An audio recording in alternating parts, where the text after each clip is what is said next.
لیکن تم ہمارے قرابت داروں، ہمارے رشتہ داروں سے محبت کرو۔ ہمارا سرنامہ سخن محبت اہل بیت علیہم الصلوۃ والسلام ہے۔ حجۃ الوداع کے بعد بہت سارے لوگ اہل مدینہ پیغمبر اکرم کی خدمت میں آئے، یا نبی اللہ، آپ نے ہمارے لیے بہت زیادہ زحمت و مشقت کی ہے، ہم کو اس مقام انسانی تک پہنچا دیا ہے، چونکہ اس مقام تک آپ نے پہنچا دیا تو میں چاہتا ہوں، ہم سب یہ چاہتے ہیں کہ آپ کو اس کام کے بدلے میں یعنی اجر رسالت دے، یعنی جو ذمہ داری آپ نے پہنچائی ہے اس کا اجر ہم آپ کو دیں، یعنی جو ہماری کمائی ہوتی ہے ہم چاہتے ہیں کہ 1/3 ایک تہائی حصہ اس میں سے آپ کے حوالے کر دیں۔ تو جو فرمائیے، تو ایسی صورت میں خداوند عالم نے پیغمبر سے کہا کہ اے پیغمبر، آپ اسے کہہ دیجئے کہ ہمیں پیسہ نہیں چاہیے، اجرت نہیں چاہیے، بلکہ تم ہمارے رشتہ داروں سے محبت کرو۔ ظاہر ہے کہ خداوند عالم نے جسے غنی بنا دیا ہے اس کو پیسے کی کوئی ضرورت نہیں ہے، کوئی ایسی چیز دے دی جائے جو آپ کے لیے ہمیشہ فائدہ مند ہو۔ ما سألتکم من اجر فہو لکم، یعنی جس اجر کا مطالبہ کیا جا رہا ہے محبت اہل بیت، اس میں تمہارا ہی فائدہ ہے، اس لیے کہ اہل بیت سے جب تم محبت کرو گے تو ان کی اطاعت کرو گے، اور جب اطاعت کرو گے تو تمہیں بہشت عطا ہوگی۔ ایک صلوات پڑھے محمد والے۔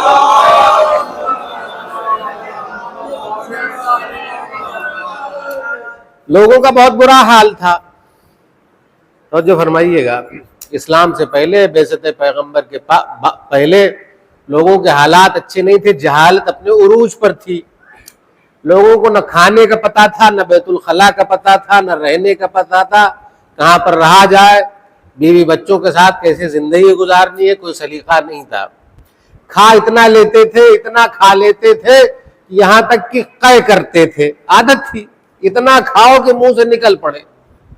پیغمبر نے بتایا کہ کلو وشربو ولا تسرفو، کھاؤ پیو اتنا کہ اسراف نہ کرو، یعنی یہاں تک نہ بھر لیجئے کہ فوراً نکل آوے باہر، اسے کوئی فائدہ نہیں ہے، ایسے کھاتے تھے لوگ۔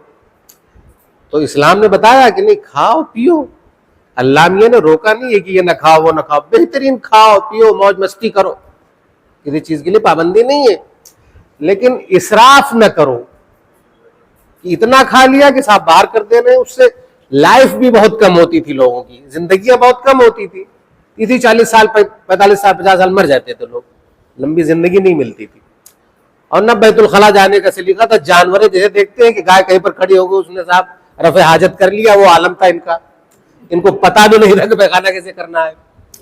تو نہ کھانے کا سلیقہ تھا اور نہ بیت الخلاء جانے کا سلیقہ تھا۔ تو غار نشین لوگ، بہت لوگ غاروں میں رہا کرتے تھے، جیسے جانور کہیں پر کوئی گھونسلہ بنا لے چڑیا وہاں رہنے لگے، ایسے کوئی غاروں میں رہا کرتے تھے۔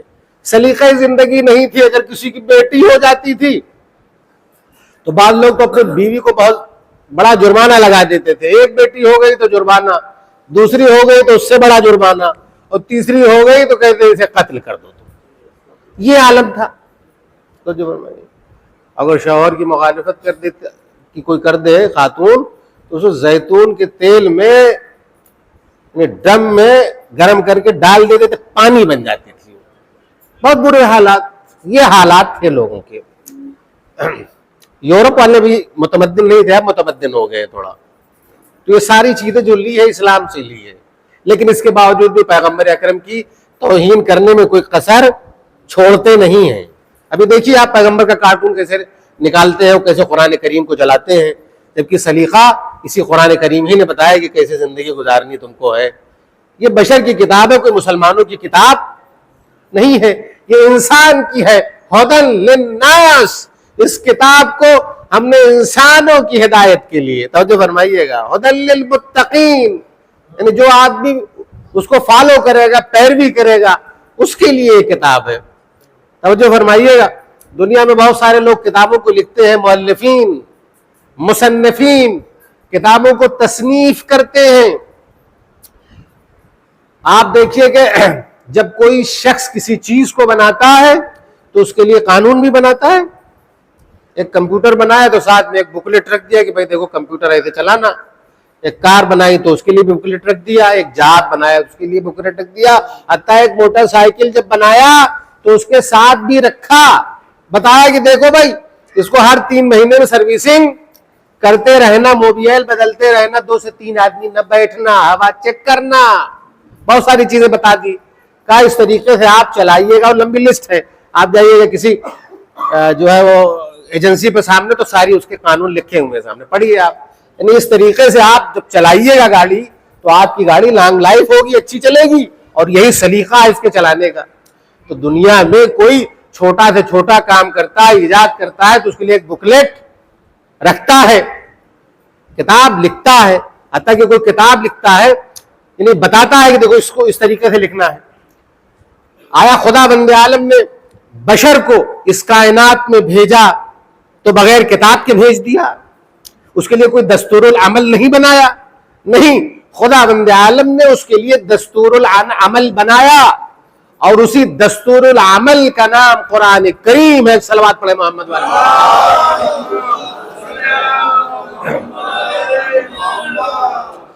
بھائی انسانوں کو خدا بند عالم نے جانوروں کی طرح بے مہار و بے لگام نہیں چھوڑ دیا کہ جس کا آپ کھیت چاہیں چر لیں. بھائی جانور کا تو بھائی جس کا کھیت چر لے تو اس کی کیا خطا ہے, وہ تو جہاں چٹا ہے چر لے گا وہ. یہ تو جو لوگ کے انڈر میں ہیں ان کو سمجھنا چاہیے. لیکن جانور کا کام یہی ہے کہ جہاں اس کو ہری کھیتی ملے گی وہ اس کو کھا جائے گا, پورا ختم کر دے گا کھا کے. جس کے یہاں گھس جائے یہ جانور. آیا بشر کو بھی خدا بند عالم نے اسی طریقے سے بنایا ہے؟ نہ, اس کے لیے قانون بنایا. کہا دیکھو کسی چیز میں 100% فائدوں کو دیکھا تو کہا یہ واجب ہے اس کو کرنا. یعنی 100% مصلحت اور فائدہ بشری کو خدا بند عالم نے دیکھا تو کہا واجب, اور دیکھا 100% نقصان ہے تو کہا حرام. دیکھا زیادہ فائدہ کہا مستحب, کہا زیادہ نقصان کہا مکروہ. نہ زیادہ فائدہ نہ نقصان تو کیا کہا مباح, یعنی نیوٹرل میں ہے, نہ ادھر نہ ادھر. توجہ فرما رہے ہیں آپ. تو خدا بند عالم نے بے مہار و بے لگام بشر کو نہیں خلق کیا بلکہ اس کے لیے قانون بنایا. بس یہ کہ دنیا کا کوئی مؤلف و مصنف کسی کتاب کو لکھتا ہے تو اس کے دیباچے میں اس بات کو لکھتا ہے کہ اگر ہم سے کوئی غلطی ہو گئی ہوگی تو بتائیے گا, اگلے ایڈیشن میں ہم اس کی اصلاح کر لیں گے, بتا دیجئے گا. اس میں لکھتا ہے وہ.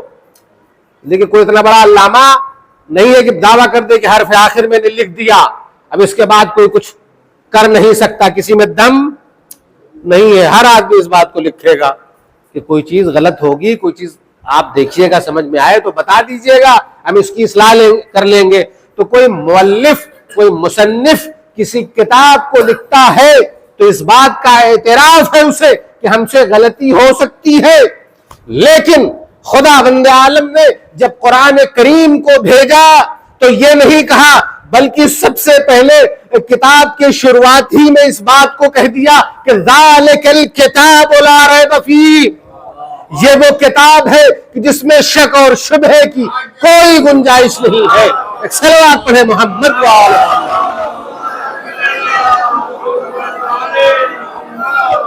اور جو فرما رہے ہیں یہ دستور العمل بشر کے لیے خدا بند عالم نے اس کتاب کو لکھا ہوا ہے انسان کے لیے. اس پر آپ چلیں.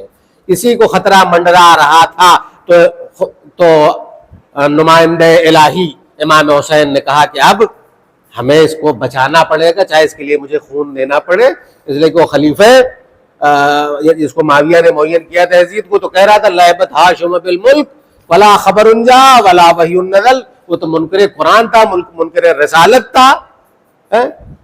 کتاب کے بارے میں کہہ رہا کوئی وحی نازل نہیں ہوئی. خلیفہ مسلمین, اتنا بڑا اسلام کی حکومت 50 ملک پر, چھوٹا سا عراق نہیں.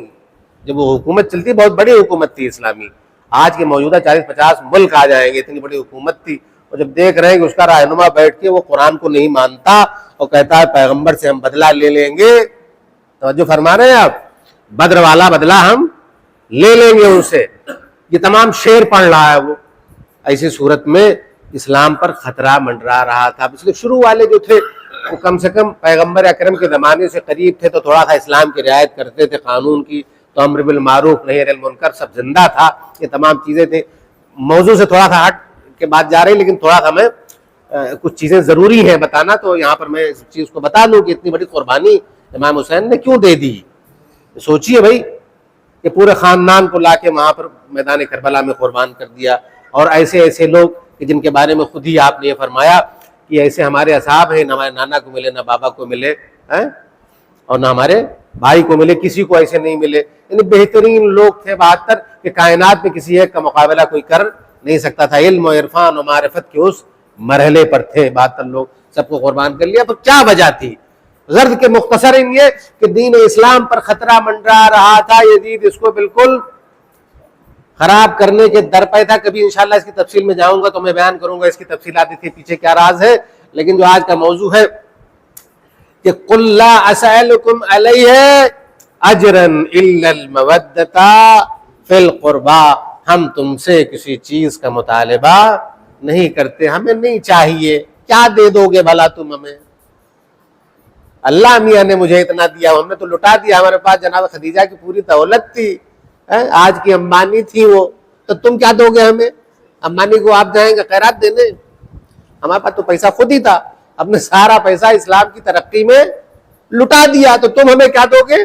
بس یہ کہ ہمارے گھر والوں سے محبت کرو. اور گھر والوں سے محبت کرے گا انسان تو اس کا بہت بڑا اجر ہے. حارث حمدانی نے کہا مولا کائنات سے کہ یا علی ہم آپ سے محبت کرتے ہیں, تو کہا کہ اگر کوئی ہم سے محبت کرتا ہے تو وہ بہشت میں ہمارے ساتھ رہے گا. پھر فرمایا وَلَوْ أَنَّ رَجُلًا أَحَبَّ حَجَرًا لَحَشَرَهُ اللَّهُ مَعَهُ, اگر ایک انسان ایک پتھر سے بھی محبت کرتا ہے تو خدا بند عالم ایک پتھر کے ساتھ اس کو محشور کرے گا. یعنی جس کو جس سے محبت ہے خدا بند عالم اسی کے ساتھ اس کو محشور کرے گا. اے حارث حمدانی تم کو مجھ سے محبت ہے تو خدا بند عالم تم کو ہمارے ساتھ محشور کرے گا. تو جو فرما رہے ہیں ہم, یہاں تک کہ پیغمبر اکرم نے فرمایا حبی و حب اہل بیتی, ہماری محبت اور ہمارے اہل بیت کی محبت نافع فی 7 مواطن, 7 جگہوں پر ہماری محبت تم کو کام آنے والی ہے. دنیا میں آدمی ہزاروں سے محبت کرتا ہے لیکن موقع پہ کام لوگ آتے نہیں ہیں. توجہ فرمائیے گا, ابھی میں بتلا رہا ہوں آپ کو کہاں کہاں کام آئیں گے. وَأَحْوَالُهُنَّ عَظِيمٌ, اور ایسی جگہ پر ہم تمہاری مدد کے لیے پہنچیں گے جو بہت خطرناک مراحل ہوں گے, جہاں پہ کوئی پہنچنے والا نہیں ہوگا. حسرت سے سوچ رہے ہوگے کہ کاش یہاں پر ہماری کوئی مدد کر دے. جب گردن پہ کوئی چھری رکھ دے اور ایسی صورت میں آپ سوچیں کہ کوئی مدد کر دے تو سمجھ میں آئے گا کتنا بڑا انسان تھا کہ ہم قتل ہونے جا رہے تھے, وہاں پہ فوراً سے آپ پہنچ گئے. یہ تو اتنے خطرناک مراحل ہوں گے جہاں پر ہم تمہاری مدد کریں گے. عند الوفات, مرنے کے وقت ہم تمہاری مدد کریں گے. یعنی اگر تم کو ہم سے اور ہمارے اہل بیت سے محبت ہے تو یاد رکھو عند الوفات, مرنے کے وقت ہم تمہاری مدد کریں گے. بعض روایتیں یہ بتلاتی ہیں کہ جب انسان مرنے لگتا ہے تو عالم یہ ہے کہ جب اس کی روح نکلتی ہے تو اتنی زیادہ تکلیف ہوتی ہے, اتنی زیادہ تکلیف ہوتی ہے کہ جسے موت آتی ہے بس وہی بتا سکتا ہے, عام لوگوں کے لیے قابل ادراک نہیں ہے. لیکن بعض روایتوں نے یہ بتلایا ہے, مختصر اتنا سمجھ لیجئے کہ جب روح نکلتی ہے تو عالم یہ ہوتا ہے کہ جیسے کسی ریشمی کپڑے کو, کسی ململ کے کپڑے کو خاردار یعنی کانٹے دار درخت پر رکھ کر گھسیٹ لے تو وہ ایک ایک دھاگا پاش پاش ہو جائے گا. جب روح بشر اس کے وجود سے نکلتی ہے تو اتنا خطرناک مرحلہ, اتنی تکلیف دہ چیز ہوتی ہے جو ناقابل تحمل ہے. ایسی صورت میں کوئی مدد کرنے والا آئے گا تو اہل بیت کی فرد مولا کائنات ہوں گے. صلوات پڑھیں محمد والا.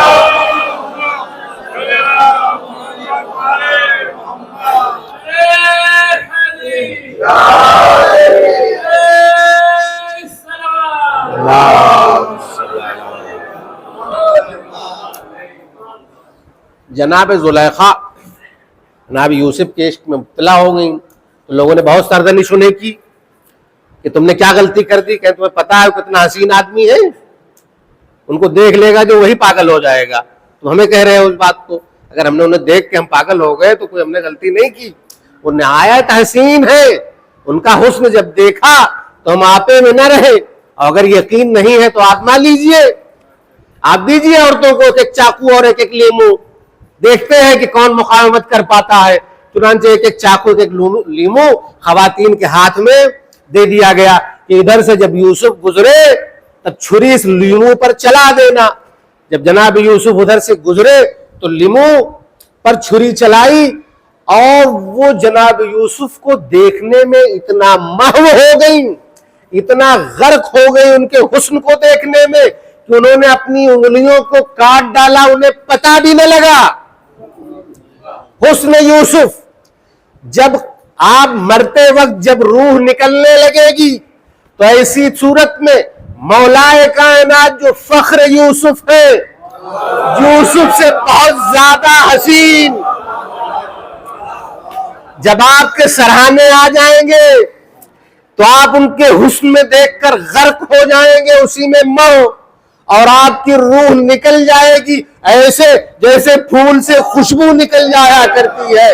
صلوات پڑھیں محمد والے محمد.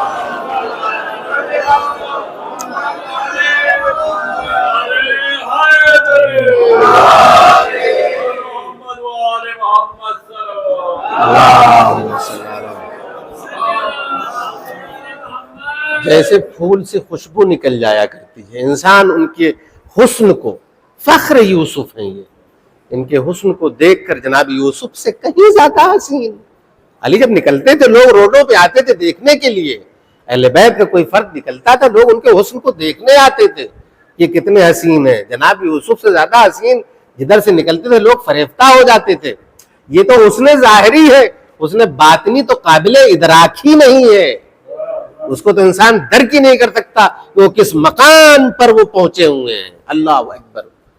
تو کہاں پر کام آئیں گے؟ عند الوفات وفی القبر, جب قبر میں آپ ڈالے جائیں گے تو ایسی صورت میں کون کام آئے گا؟ پیغمبر فرما رہے حبی و حب اہل بیتی, ہماری محبت اور ہمارے اہل بیت کی محبت اس وقت کام آئے گی جب آپ قبر میں جائیں گے.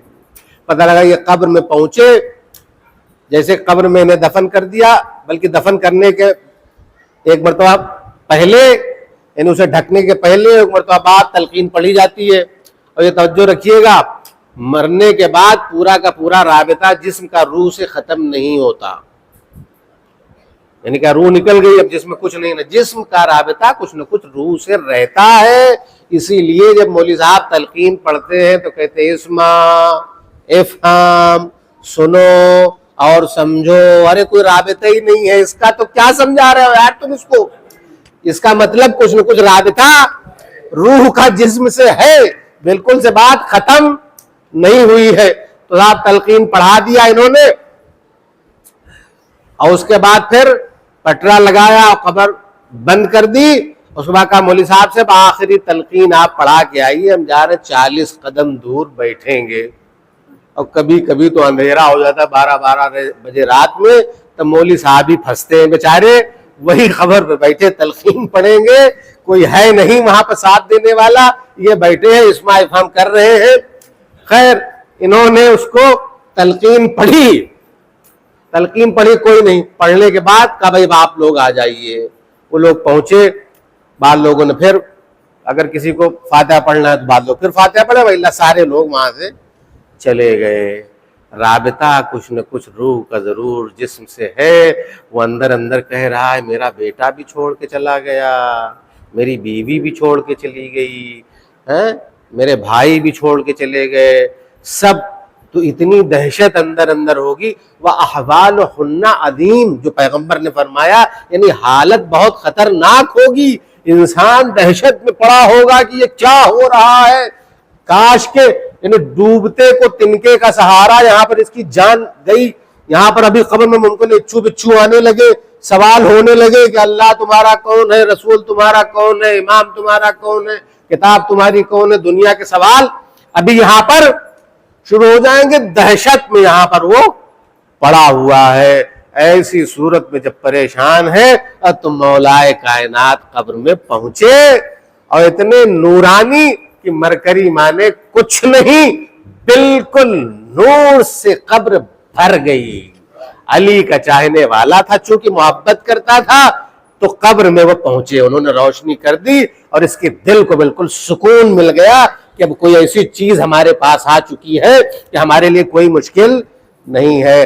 ابھی ہر سوال کا جواب دے گا اور فوراً دے گا. سب رہنمائیاں ہو رہی ہوں گی. تو وہ فی القبر، قبر میں کون کام آئے گا؟ اہل بیت کی محبت. حبی وحب اہل بیتی، پیغمبر کی روایت ہے یہ کام آنے والی سب آتے. اور عند الحساب، حساب کتاب ہوگا. آپ چلے جائیے حساب کتاب، ابھی ایک مکان بنائے رہیے، سیدھے سے اپنا حساب آڈٹ نہ کیے رہیے تو گورنمنٹ کا سی اے آپ کے پاس پہنچاؤ پوچھ رہا ہے، یا گورنمنٹ کا کوئی آفیسر پہنچاؤ کہا بھائی اپنا سب حساب کتاب لے کے آئیے آپ صحیح کرائیے، تو ہوا خراب رہتی ہے، پتہ نہیں پکا بل ہے کہ نہیں ہے، کیا مسائل ہیں دنیا کے. حساب کتاب دینے سے ہر آدمی کتراتا ہے، بڑے بڑے حساب کتاب دے نہیں پاتے ہیں. ابھی کوئی کام کیا آپ نے، کسی نے کہا حساب کتاب لائیے آپ، اور صحیح کام نہ کیا تو کیا حال ہوگا آپ کا. ایسی صورت میں کوئی فائدہ پہنچائے گا تو اہل بیت آئیں. عند الحساب عند الکتاب، یہ سارا کام جو آپ نے کیا ہے پیدا ہونے سے لے کے اور مرنے تک، اس کی پوری مووی بنی ہوئی ہے اور کتاب میں سب لکھا ہوا ہے. یہ تو مووی آج آپ دیکھ رہے ہیں، چند سال کے زمانے لگی، 10 20 25 سال سے پہلے کچھ نہیں تھا. انسان سوچتا ہے یہ سب چیزیں غلط ہیں، نہیں، یہاں فرشتے بیٹھا دیا ہے دونوں طرف، اچھا والا تم لکھا، برا والا تم لکھنا، وہ سب لکھے. ایک ایک ذرہ کام ہے.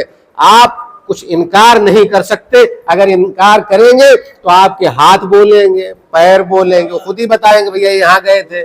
آپ نے کہا ہم بولیں گے ہم گونگے ہیں، وَتَشْهَدُ أَرْجُلُهُمْ وَأَيْدِيهِمْ، ہاتھ کے خود بولیں گے، پیر خود بتائیں گے فلاں جگہ گئے. تو ساری چیزیں ہیں، یہ کوئی نہ سمجھے کوئی چیز ہے نہیں، وہاں پہ ہے. ایک ایک ذرہ وہاں پر ہے، یہ آپ یاد رکھیے گا، ایک ایک ذرہ. یہاں پر بات کہتا چلوں چونکہ اصلاحی چیزیں ہیں. آپ لوگوں نے مکتب کی کتاب میں پڑھا ہوگا، مولوی صاحب نے پڑھایا ہوگا ضرور، آپ کے یہاں ہیں اگر مکتب پڑھا رہے ہوں گے. ایک لڑکا تھا محمود، اس کو ٹیچر بہت زیادہ چاہتا تھا، تو سارے لڑکوں کو اعتراض ہوا محمود کو تو آپ بہت چاہتے ہیں، کیا بات ہے، یہ بھید بھاؤ کس چیز کا ہے، کیوں اتنا زیادہ چاہتے ہیں اسے. کہا اس میں خاص بات ہے جو تم لوگوں میں نہیں ہے. ان لوگوں نے کہا بھائی کیا بات ہے. کہا کہ تم لوگ یہ چھری لو اور ایک ایک کبوتر دے دیا، کہا جاؤ گھر سے اسے ذبح کر کے لے آنا، تب پتہ لگے گا کہ ہم اس کو چاہتے کیوں ہیں. لیکن ایسی جگہ ذبح کرنا کہ جہاں کوئی دیکھنے والا نہ ہو. لہذا سارے بچے اسکول کے وہ کبوتر اور چھری لیے، چڑیا چھری، جو بھی چڑیا رہی ہو بالاخرے اسے لیا اور لے کے گھر پہنچے اور سب ذبح کر کر کے لے آئے. ان کے استاد نے کہا بھائی کہاں سے ذبح کیا؟ کہا حمام میں، ہم نے دروازہ بند کر دیا تھا، کوئی دیکھا نہیں جناب. کوئی کہہ رہا کمرے میں ہم نے دروازہ بند کر دیا، کوئی کہہ رہا ہم تو بیڈ کے نیچے گھس گئے تھے، کوئی کچن میں گھس گئے تھے، کوئی نہیں تھا گھر میں، بالکل لاک کر دیا، وہاں ذبح کیا. سب نے بتایا کہ فلاں فلاں جگہ ہم نے ذبح کیا. لیکن وہ محمود صاحب جو ہیں وہ چڑیا زندہ لے کے پہنچے تو سب نے مسخرہ اڑانا شروع کیا. بھئی یہی بہت قابل ہیں، انہی کا اتنی عزت کرتے ہیں. آپ نے کہا تھا ذبح کر کے لاؤ، ابھی تو زندہ کر لے کے چلے آئے. سب بچے ہنسنا شروع کر دیے، مذاق اڑانا شروع کر دیے. سب سے پوچھا تو بتایا فلاں والا. پوچھا بھئی محمود سارے بچے تم پر ہنس رہے ہیں، تم نے کیوں نہیں ذبح کیا اس چڑیا کو؟ ہم نے کہا تھا. تو محمود نے کہا کہ اے استاد، سارے عالم پہ ہر جگہ میں نے نظر کی کہ کوئی ایسی جگہ ہو کہ جہاں پر کوئی دیکھنے والا نہ ہو، لیکن جہاں بھی جاتا تھا میں نے دیکھا کہ خدا بند عالم دیکھ رہا ہے. صلوات پڑھیں محمد.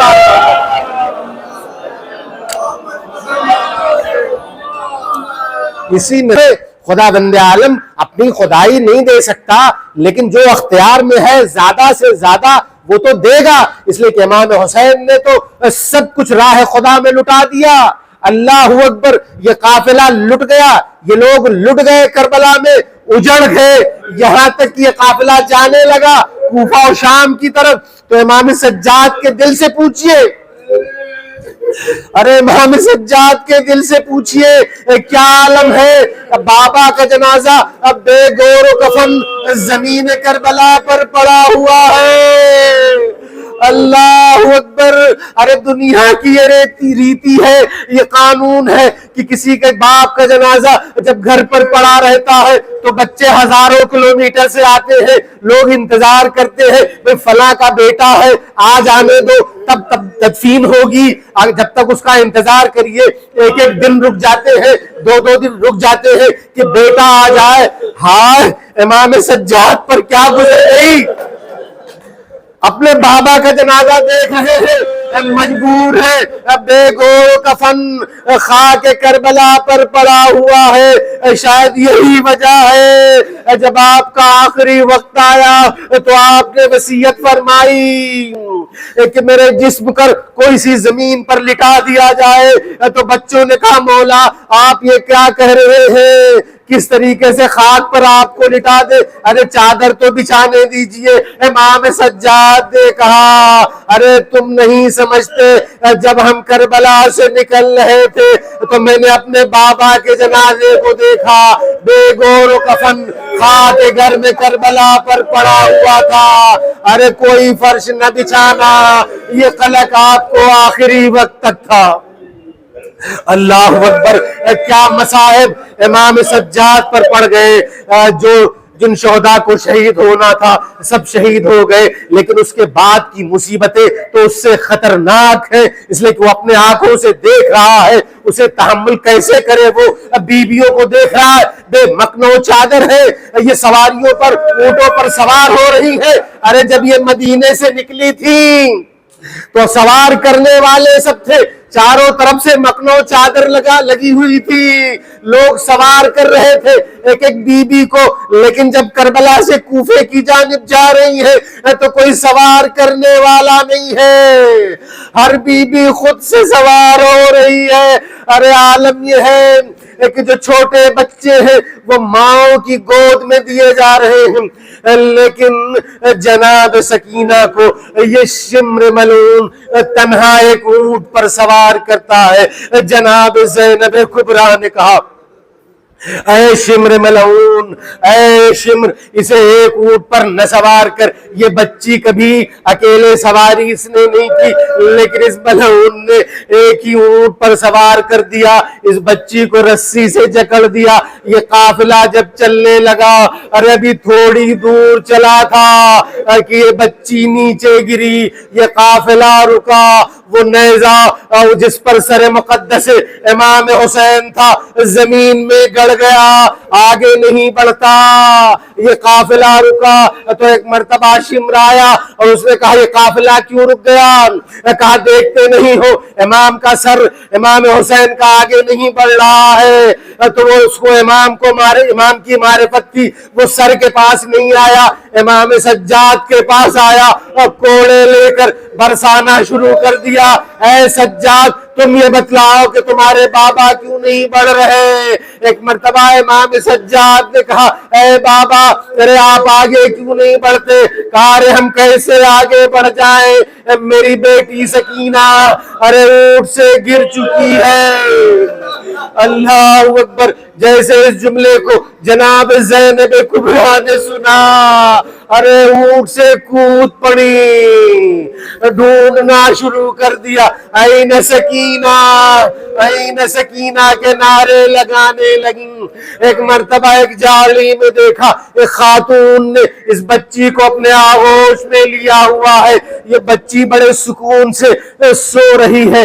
جناب زینب ارے تعجب میں پڑ گئی کہ یہاں پر سب تماچے مارنے والے، اذیت دینے والے، آخر یہ کیسی خاتون ہے؟ یہ تو بچی سوئی ہی نہیں ابھی تک، لیکن کون سی خاتون ہے کہ جس کے آغوش میں یہ بچی سو رہی ہے؟ اے خاتون تو بتلا دے تو کون ہے؟ کوئی جواب نہیں آیا۔ ایک مرتبہ کہا کہ یہ ہم وہ ہے کہ اس کا باپ بھی میرے آغوش میں سکون سے سوچا تھا۔ پھر آپ کا دماغ گیا، لگا کہ اپنی ماں، اے خاتون تو بتلا۔ ایسی صورت میں شہزادی نے جب نقاب ہٹایا، بی بی فاطمہ نظر آئی۔ عالم یہ ہوا کہ آپ کا دل بھر آیا۔ ایک بیٹی نے جب اپنی ماں کو دیکھا تو دل بھر آیا۔ ضرور کہا ہوگا اے اماں، ارے آپ اس وقت کہاں تھی جب بھائی حسین مارے گئے، جناب علی اکبر مارے گئے، عباس مارے گئے، اصغر مارے گئے؟ اس دکھیاری ماں نے ایک مرتبہ یہی کہا، اے میری لاڈلی، ہم تمہارے ساتھ مدینے سے لے کے کربلا اور کربلا سے لے کے کوفہ تمہارے ساتھ ساتھ۔ سيعلم الذين ظلموا أي منقلب ينقلبون إنا لله وإنا إليه راجعون رضا بقضائه وتسليما لأمره لا معبود سواك يا غياث المستغيثين۔ بار الہ بحق محمد وآل محمد، بحق چاردہ معصومین علیہ السلام، ہم تمام لوگوں کو معرفت کے ساتھ زیارت امام حسین عطا فرما۔ یا بار اللہ، ہم تمام لوگوں کو جہاں پر حاضر ہیں، غائب ہیں، سب کو امام کی زیارت عطا فرما۔ بار اللہ بحق محمد وآل محمد، جو لوگ مریض ہیں انہیں شفا عطا فرما، جو لوگ پریشان ہیں ان کی پریشان حالی کو دور فرما۔ جہاں کہیں بھی اس کائنات میں شیعہ حیدر کرار ہیں، ان کے جان، مال، عزت و آبرو کی حفاظت فرما۔ یا بار اللہ، امام زمانہ کا ظہور جلد از جلد ہو جائے۔ یہ دنیا ظلم سے بھر چکی ہے، لوگ بہت ظلم کر رہے ہیں۔ اے امام، تو پردہ غیب سے آ جا اور اس دنیا کو عدل و انصاف سے بھر دے۔ آخر دعوانا الحمدللہ۔